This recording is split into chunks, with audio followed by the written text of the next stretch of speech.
Diego, yo veo ese prisma que tienes detrás de ti a tu lado derecho y para mí eso ya habla de conversación, sí, porque es que yo llego con una idea sobre lo que es la innovación, con un rayo así que tiene todos los colores, ¿sí? Pero yo quiero iniciar con esta primera pregunta para que tú cojas ese prisma y lo abras en sus múltiples colores y es, ¿qué es la innovación en la vida personal o cómo podemos innovar empezando por nosotros mismos en la vida? Yo tengo una frase que me encanta, que ha ido evolucionando de varios autores, que es entender para actuar. Entonces, lo primero que hay que hacer en la vida personal o en la empresarial, en la colaboración, en la comunidad, en la política incluso, es entender en dónde estamos. Y para poder crear una disrupción personal, si así lo vemos, tenemos que primero entenderlo nosotros mismos. Y esto parte de un principio fundamental que es la deconstrucción. Uno tiene que deconstruirse para poder construirse. A veces hay que destruirse. Me refiero a que no es que vamos a eliminarnos, sino que a veces hay que cambiar muchas cosas. Pero lo que más me preocupa a mí es que en la mayoría de veces queremos innovar cosas que no necesitamos innovar y otras veces las que son claras de innovación no las tomamos en cuenta. Entonces creo que hay que entenderse para actuar y hay que entenderse para innovar. De construirse. ¿Qué voy Correcto. a dejar de hacer? Deconstruirse significa, oye, nosotros estamos compuestos de varias partes, de espíritu, alma, cuerpo, conocimientos, igual que las organizaciones o cualquier producto. Un producto es el conjunto de sus partes. Si cogemos, no sé, una bicicleta, vamos a hablar del manubrio, de los radios, de las llantas, de los cambios, no sé, de muchas cosas que tiene. Innovar significa deconstruir esas partes, entender cada una de esas partes, decir cuál es la que yo voy a mejorar, cuál es la que yo voy a cambiar, cuál es la que yo voy a disrumpir para que mejore todo el conjunto. Lo que frecuentemente hacemos es que queremos innovar desde un concepto amplio y no tomamos en cuenta las partes. Y al no tomar en cuenta las partes, a veces innovamos lo que no tenemos que innovar, gastamos en donde no tenemos que gastar, perdemos tiempo en donde no debemos perder tiempo, en lugar de ir al punto específico, a la parte específica que yo debería cambiar. Me encanta porque es ese proceso respetuoso y amoroso para ejecutar, porque es que a veces somos tan ambiciosos que queremos cambiar y nos frustramos, ya no hago nada, ya me quedo así. Y entramos en el desenfoque. El desenfoque Exacto, es el peor enemigo de la estrategia y de la innovación, porque queremos cambiar todo al mismo tiempo. Esto, por ejemplo, pasa mucho en las generaciones más nuevas, digamos, de personas, ¿no? Que tienen varios frentes. No hay generaciones buenas o malas. Eso, hay que partir de eso. Son diferentes, son totalmente de acuerdo. complementarias. Entonces, pero nos abrimos varios frentes, muchos frentes muchas veces, y no terminamos ninguno. Entonces, el secreto de la innovación es enfocarse en una de estas partes y cambiarla radicalmente, y a lo mejor cambiando solamente esa parte, yo cambio todo el conjunto, en definitiva. Totalmente de acuerdo. Muchas gracias, Diego. Mónica. Diego, tú eres un experto e inclusive creador de una metodología de innovación. ¿Cómo puedes decirnos en breve qué es la metodología Cultex? Sí, con muchísimo gusto. Cultex viene de una palabra, Cultex, cult, cultura, estrategia y X, crecimiento exponencial. Entonces hemos descubierto a través de muchísima investigación durante muchos años que las organizaciones, la mayoría de organizaciones se enfocan en la innovación exclusivamente en el producto. Es decir, piensan que cambiando el producto en su conjunto y no desconstruyéndolo, volviéndolo a construir, sino cambiándolo en su conjunto, son innovadores. Y no siempre es así, porque realmente al extremo de la innovación de productos, que está bien, que se tiene que hacer, está la cultura organizacional. Por ejemplo, parte de la cultura organizacional es la comunicación que ustedes acaban de decir en su presentación. Entonces, la cultura organizacional también tiene que innovarse. Entonces, la única manera de innovar la cultura organizacional es de entender que en el centro de esa cultura siempre estarán personas, porque muchas organizaciones piensan que la innovación tiene que ver con los procesos y sobre todo con los resultados económicos. Los resultados económicos son una consecuencia de lo que yo voy a hacer y los procesos están en el medio.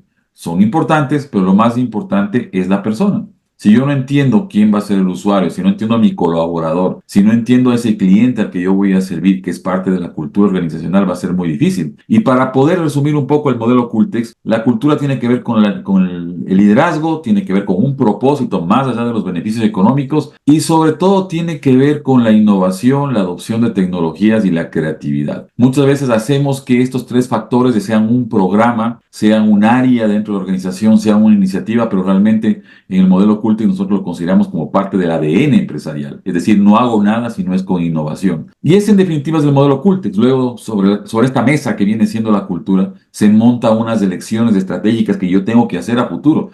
Yo no puedo innovar pensando solamente en el pasado o en el presente, sino tengo que innovar pensando, no sé, más adelante. Esto en nuestros medios latinoamericanos es un acto de rebeldía, ¿no? Porque vivimos en el día a día y eso no nos permite imaginar el futuro.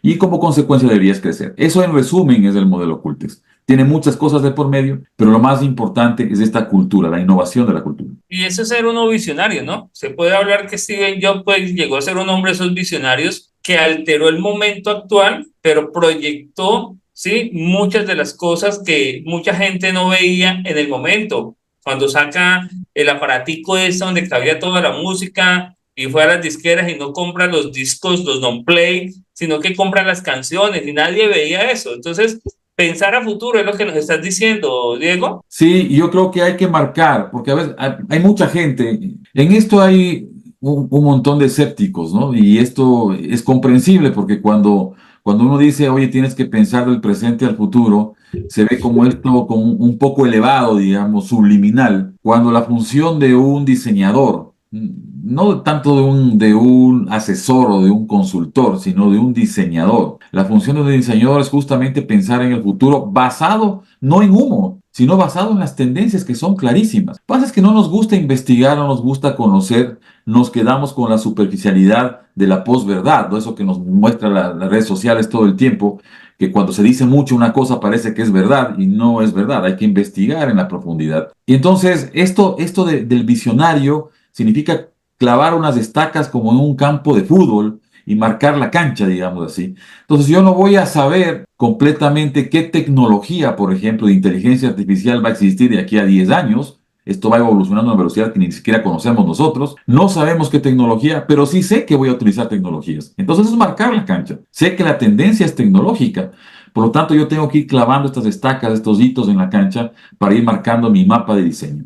Y esto es muy importante. Eso es ser visionario, entender esas elecciones. Me encanta, Diego, porque esto es parte de cómo debemos de pensar nuestra vida. Yo le digo a la gente en diciembre, en noviembre, diciembre, me dicen, Carlos, ¿usted va a dar un plan para desarrollar las metas para el próximo año? Le digo, no. ¿Cómo así que no? Le digo, no. Si usted quiere desarrollar sus metas a 20, 30 o 15 años, hablemos, porque es lo que te va empujando hacia el futuro, hacia ir logrando esas metas. Mónica. Diego, ¿y cómo esta parte de cultura, generalmente lo manejan ya las empresas medianas a grandes? ¿Tú no ves implementando la cultura organizacional en las pymes, en los emprendimientos? ¿Cómo le hablarías a nuestros emprendedores de una implementación de cultura para hacer crecer a sus negocios? Yo creo que las pymes y los emprendimientos tienen una gran ventaja sobre las organizaciones grandes, porque están comenzando. El problema es que ese comienzo a veces es desordenado y es por eso que tenemos muchos emprendimientos que no pasan los 2 años de vida en nuestra región. Y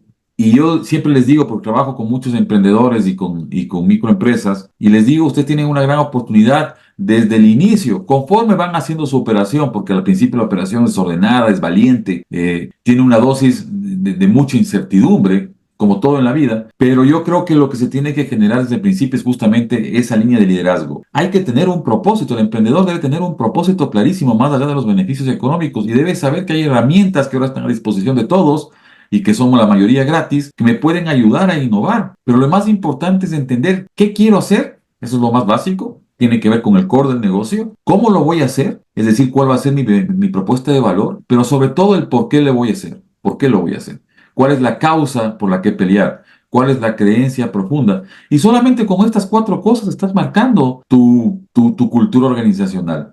Yo creo que el más grande proyecto de innovación que tiene una organización es el proyecto de cultura, porque si la cultura no es fuerte, todo lo que construye encima se cae y se cae más rápido. Cuando hay un problema se cae porque no hay liderazgo, no hay comunicación, no hay empatía, no hay valores, no hay ética, no hay centralidad en las personas.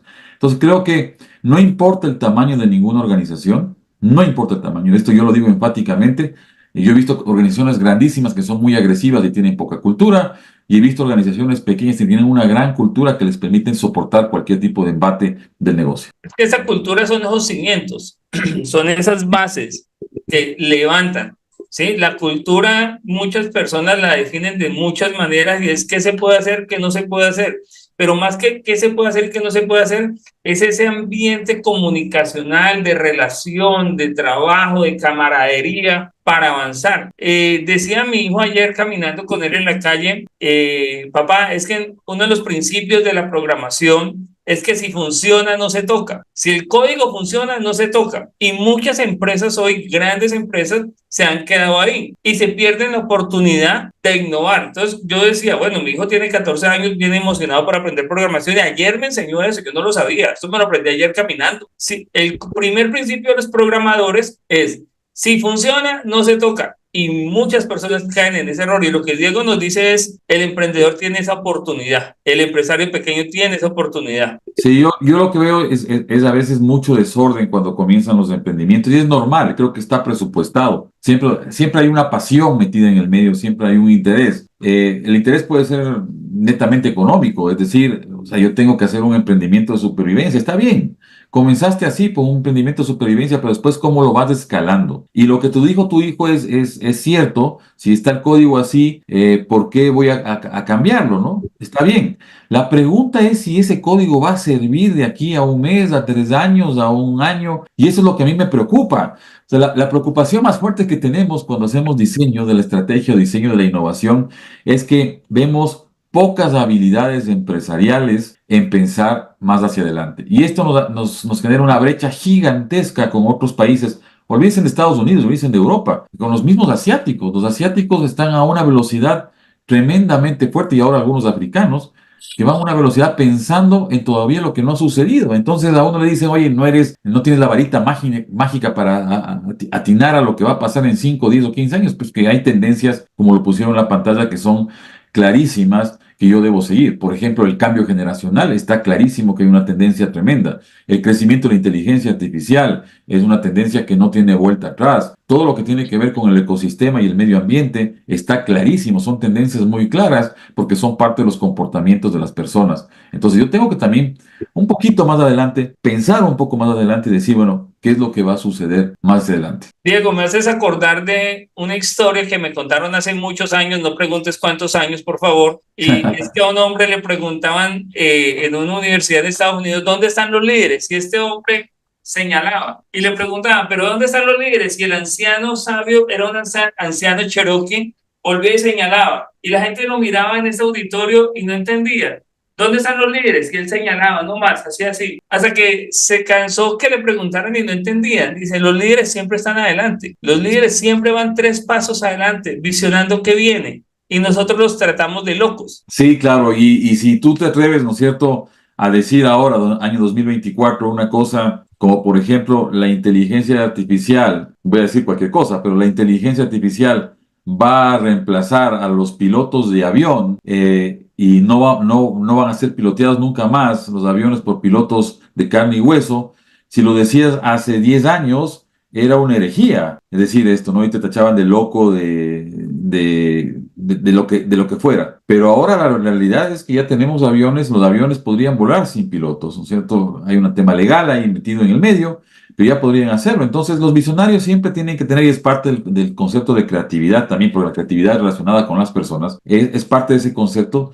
Deben estar blindados contra la crítica, deben estar blindados contra las burlas. Jeff Bezos, un poco en relación a lo que tú acabas de decir, Jeff Bezos, el famoso de Amazon, decía, yo no estoy pensando en el trimestre de fin de este año, en los resultados del trimestre de fin de este año, yo estoy pensando en el trimestre de aquí a 5 años, o sea, en los resultados de aquí a 5 años. Entonces, eso deja claramente la diferencia entre un visionario, entre un innovador y una persona que está resolviendo los problemas del día a día, que también se tienen que hacer, ¿no? Me encanta. Y a mí una cosa que me preocupa hoy en día, te lo digo por mi estilo de vida, lo que yo hago es la mentalidad de las personas. Está muy estática, muy estacionada. Esto es lo que yo hago, esto es lo que yo sé, esta es mi caja y no están transformando esto. Y ahí hay una resistencia muy grande. Y yo pienso que la innovación, me corrige si me equivoco, no crece solo, crece en equipo, porque nos enriquecemos en equipo. La innovación es colaborativa necesariamente, ¿no? Llamémoslo como lo llamamos, llamémoslo design thinking, desde los frameworks, digamos, Sí, como le sí, quieras sí. llamar, desde el design thinking, del UX experience, del marketing colaborativo, como lo quieras llamar, la palabra colaboración es transversal, porque yo necesito juntarme con personas que piensan de manera distinta. Esto no nos gusta a veces a los seres humanos porque yo prefiero estar con los que me festejan los chistes y con las personas que ya me conocen. Pero la verdad de esto es que los equipos, entre más diversos, entre más mezclados, entre más heterogéneos, entre más jerárquicos, son más fabulosos. Son difíciles al principio, pero los resultados pueden ser maravillosos. Porque yo puedo colaborar con una persona que está en Suecia, con una persona que está en Vietnam, y me pueden dar su punto de vista desde algo que yo no he visto. Y así es como se genera un proceso de innovación. Genial, aquí tengo un comentario, Mónica, para que luego sigas tú con tu pregunta, porque ya sé cuáles vienen esas preguntas de Mónica que son especiales. Dice aquí Caterine Moreira, es verdad, por eso la banca utiliza sus sistemas y son súper viejos, y es por eso, y es por ese principio no quieren tocarlo, o sea, la banca no se renueva, la Y, banca está quieta. y contestándole a Catherine, que es una interesantísima reflexión, contestándole a Catherine, y tienes que renovarte. Los sistemas, incluso nuestro personal, nuestro propio sistema inmunológico, que nos lleva siempre a querer hacer siempre lo mismo, a los seres humanos me refiero, es igual que el sistema de un banco que no se toca. Si yo estoy diciendo siempre, así soy y así me voy a morir, entonces, oye, da el paso más rápido porque estás consumiendo oxígeno y estás afectando a los seres humanos que están en esta tierra. Es decir, esto es fuerte, pero yo necesito ir renovándome. La organización necesita irse renovando. Los sistemas tienen que irse renovando. En la banca, esto es clarísimo, porque ahora estás trabajando con apps descentralizadas, estás en el metaverso, cualquiera te puede prestar plata a través de un contrato digital en blockchain. Es decir, el avance es tremendamente fuerte. Lo que pasa es que todavía tenemos que meter en esto una dosis de confianza sobre estas nuevas herramientas que existen en el mundo financiero, por ejemplo. Pero la banca yo he visto que comienza a renovarse muy fuerte para alcanzar esa velocidad de cambio que requieren las nuevas generaciones. Quiere decir que persona que no se renueve, gerente que no se renueve, que no escuche, mandado a recoger. Mónica. Puede ser que funcione, pero no va a crecer. Sistema que funciona y no se innova, no se lo actualiza, no le sacas la versión 2, la versión 3, la versión 4, quiere decir que el entorno no ha cambiado. El entorno de ese sistema no ha cambiado y no es verdad. Los entornos cambian cada vez más rápido.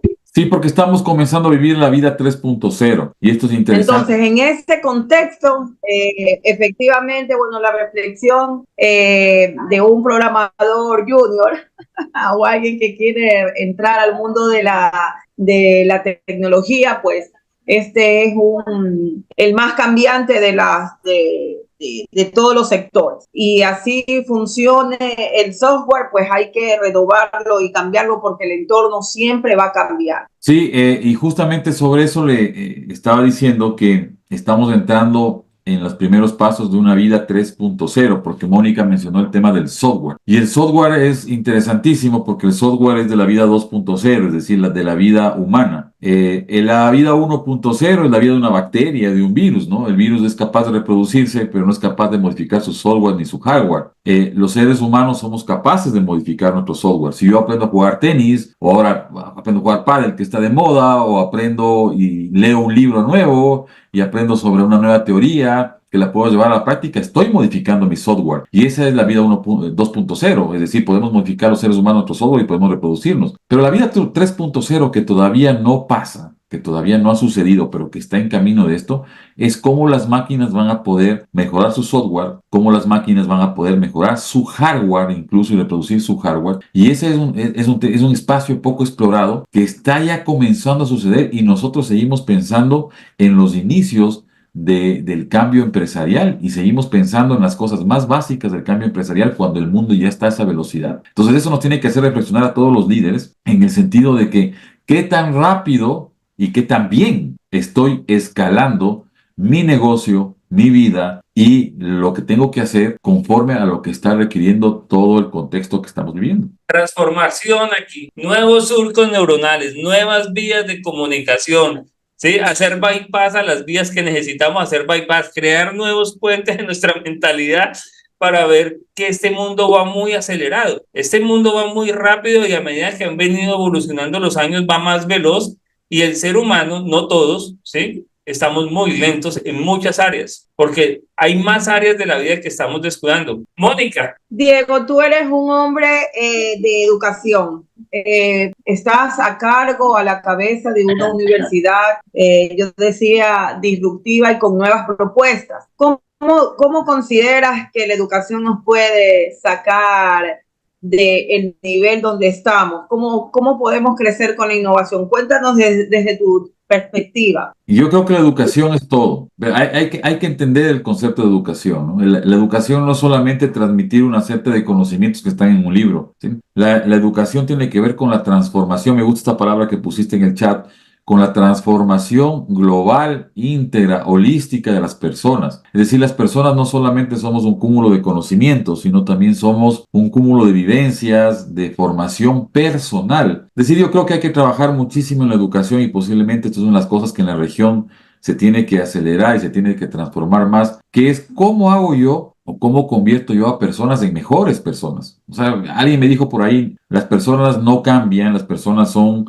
lo que son una historia de su formación de la niñez, son una historia de su formación del hogar. Sí, es cierto, pero yo creo que de alguna manera desde la educación, desde los colegios, desde las universidades, nosotros tenemos que influir sobre todo en las personas. Y la única manera de hacer lo que yo conozco es el ejemplo. Entonces, si las organizaciones dan ejemplo, si las personas damos ejemplo a otras personas y tratamos no solamente de trabajar en conocimientos, que está bien, sino también en la formación de las personas, esto puede ser mucho mejor. Y eso es lo que nos hace una diferencia o nos genera una brecha frente a otras sociedades. Pero para mí la educación es todo.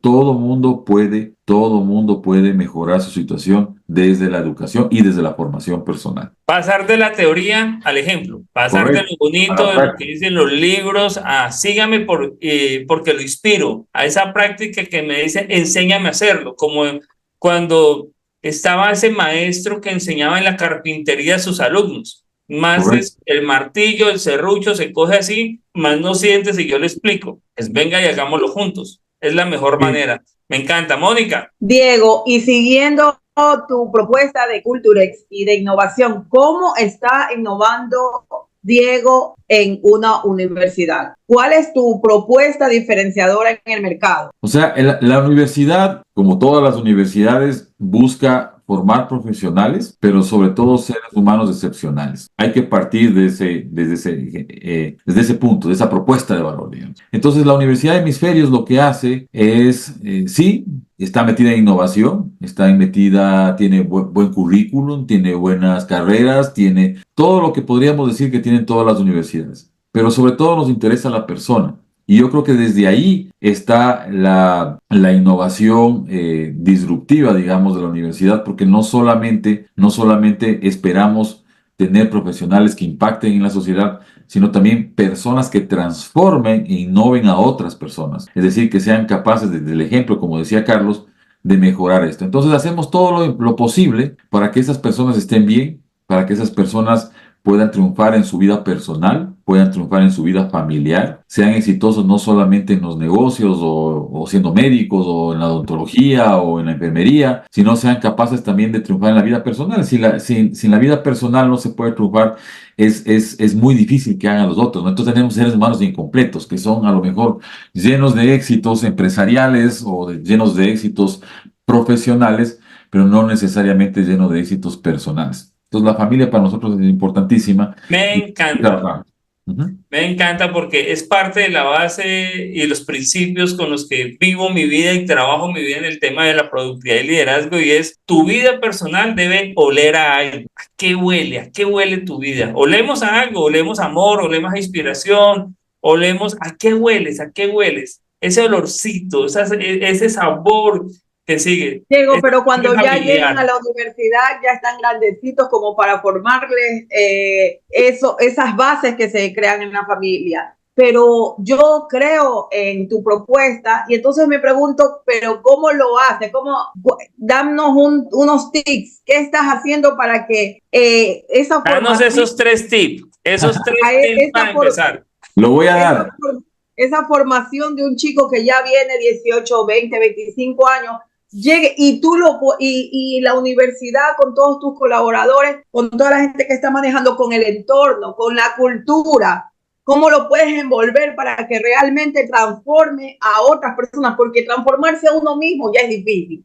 Ahora imagínate, tu propuesta dice y transformar a otros. O sea, es un Sí, gran reto. claro. O sea, yo sé que, a ver, esto no lo digo como un tema subliminal, como dije al principio, ¿no? Elevado, inalcanzable. No creo que sea inalcanzable. Yo creo que los seres humanos somos capaces de aprender independientemente que tengamos 15, 18, 25 y aprender incluso y formarnos. Yo aprendo todo el tiempo y me formo todo el tiempo y me llevo ejemplos todo el tiempo de de mis alumnos de la universidad o de la escuela de negocios. Ellos forman mi vida. Me cambian, me deconstruyen mentalmente y me vuelven me destruyen, me patean a veces y me vuelven a construir, porque me voy llevando cosas que son interesantísimas de las experiencias y de la vida de otras personas. Eso es formación.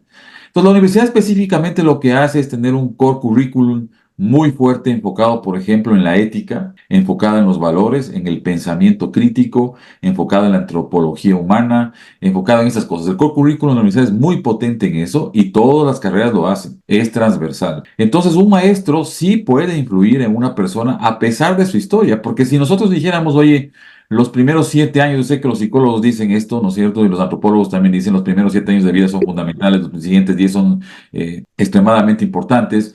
Y a lo mejor ya cuando tienen 18 ya no puede hacer nada, yo no creo en eso. La verdad es que no lo creo. Yo creo que todas las personas pueden transformarse, incluso personas que han tenido problemas gravísimos, han estado presos, por ejemplo, son capaces de transformar su vida. Entonces yo no creo que esto no se pueda hacer. Entonces el core curriculum es muy fuerte y luego el trato personal, ¿sí? El CEO, el rector, el vicerrector de la universidad, todos debemos tener un trato personal y a hablar, ¿no es cierto? Porque a veces en las instituciones educativas hay mucho ego, ¿sí? Por los mismos conocimientos que vas adquiriendo, ¿no es cierto? Y los títulos que vas adquiriendo, que no dicen mucho realmente. A mí lo que me dice mucho es la persona. Y ese nivel de que puedas conversar con cualquier persona, independientemente de su procedencia, de su raza, de su religión, de su condición socioeconómica, es muy importante en un mundo que ahora está abierto totalmente a la diversidad, ¿sí? Y a la justicia. Me encanta la palabra justicia. Entonces, en justicia, ¿sí?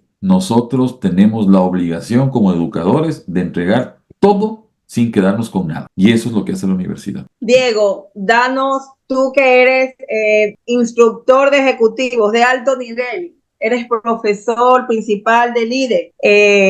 Me gustaría todavía pasar por allí en esta Te esperamos. de altos ejecutivos.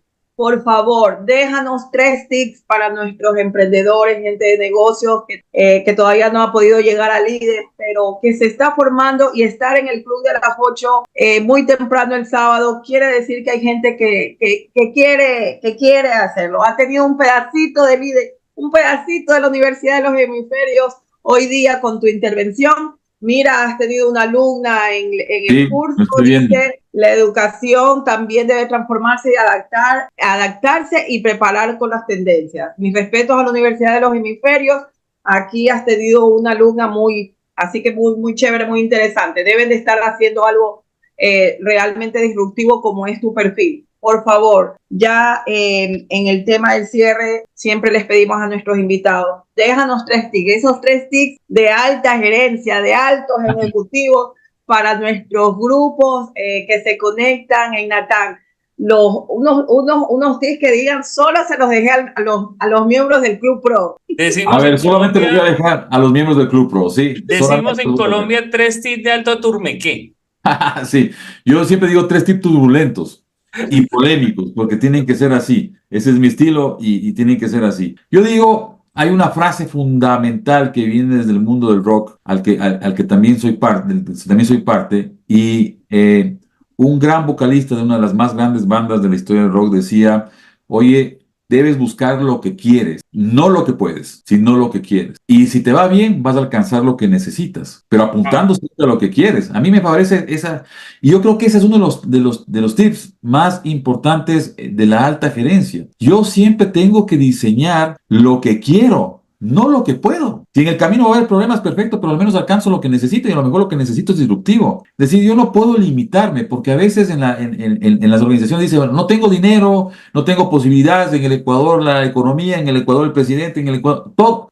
Somos esquizofrénicos, es que ponemos esques por todos lados. Y yo siempre digo, oye, alcanza, busca lo que quieres. Si te hace falta dinero, sal a buscarlo, sal a buscar inversionistas. Si te hace falta tecnología, sal a buscar asociados. Entonces, ese es un principal tip. El otro es que sin una cultura fuerte en una organización, todo lo demás se cae. La cultura es la mesa que sostiene la estrategia y sostiene la ejecución. Sin un liderazgo, sin un propósito, sin centralidad en las personas, sin innovación, sin tecnología, sin ética, sin un buen gobierno corporativo independiente, abierto al mundo, va a ser muy difícil que pueda sostener la estrategia. Y luego, el tercero, la operación es importantísima porque en la ejecución está todo, ¿no? Si no haces ejecución, no consigues los resultados, no puedes volver a reinvertir en nuevos proyectos. La ejecución es importantísima. Ejecuta colaborativamente. Júntate con las personas que no te gustan. Júntate con las personas que no tienen tu manera de pensar. Vas a aprender mucho. Y a lo mejor terminas, como a mí me ha pasado muchas veces, en estos grupos colaborativos de personas que no nos conocemos y que a veces no nos gustamos, terminas con los mejores amigos de tu vida. Y con los mejores socios de negocios, si queremos verlo así, de tu vida. Entonces, hay que juntarse, hay que ver otras perspectivas y hay que leer mucho. ¿Sí? Y ahora toda la información está al alcance de un clic. Me encanta, definitivamente busca lo que quieres, no lo que puedes, y vas a lograr lo que necesitas. Qué chévere, qué frase tan interesante. Y bueno, veo que tienes la guitarra, que eres rockero, nos lo acabas de decir. Muy genial, Mónica. Yo estoy feliz de haber conocido a Diego, de haberlo escuchado, de esa parte de buscar que las personas vivan en su esencia y nos tengan vamos una a vida Colombia holística. con estos 3 tips. Sí. Señora. Que nos vamos a Colombia con estos 3 tips. Sí, totalmente. Vamos a poner. Hay que llevar el Culturex a Colombia y a Latam. Diego, te felicito.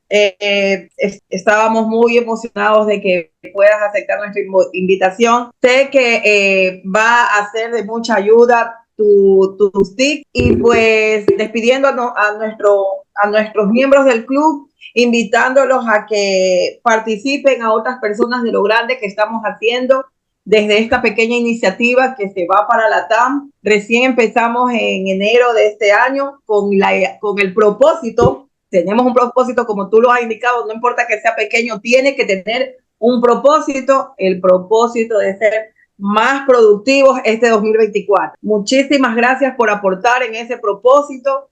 Carlos, estamos despidiéndonos en nuestro episodio 12, muy contentos de estos tips que nos deja Diego, que se van para la TAM. Muchísimas gracias. Bueno, muchas gracias a todos y recuerden que nos pueden seguir en el canal de Instagram, ¿sí? Que es Club Pro 8am, y también en nuestro canal de YouTube, donde estamos actualizando y subiendo esta información y se va sumando gente a este equipo para que vamos teniendo esas píldoras, esos tips. ¿Cómo es que dice Diego? ¿Esos tips qué? Esos tips, ¿cuál? Los irreverentes, le digo yo. Irreverentes, que tengamos esos tips irreverentes de Diego y nosotros invitados para que ayudemos a transformar, como dice Diego, nuestra vida, nuestro hogar, nuestra empresa y nuestra sociedad. Porque y para transformar a otros, que es muy importante. Muchas gracias, Diego. En una próxima ocasión nos podemos tomar un tinto juntos en Guayaquil. Nos vemos. Por supuesto. Muchísimas gracias Hasta a ustedes luego. por la invitación y yo estoy a las órdenes siempre para lo que me quieran preguntar. Muchas gracias. Confía en eso, que te estaremos llamando otra vez. Eso sí, dalo por seguro. Claro que sí. Yo estoy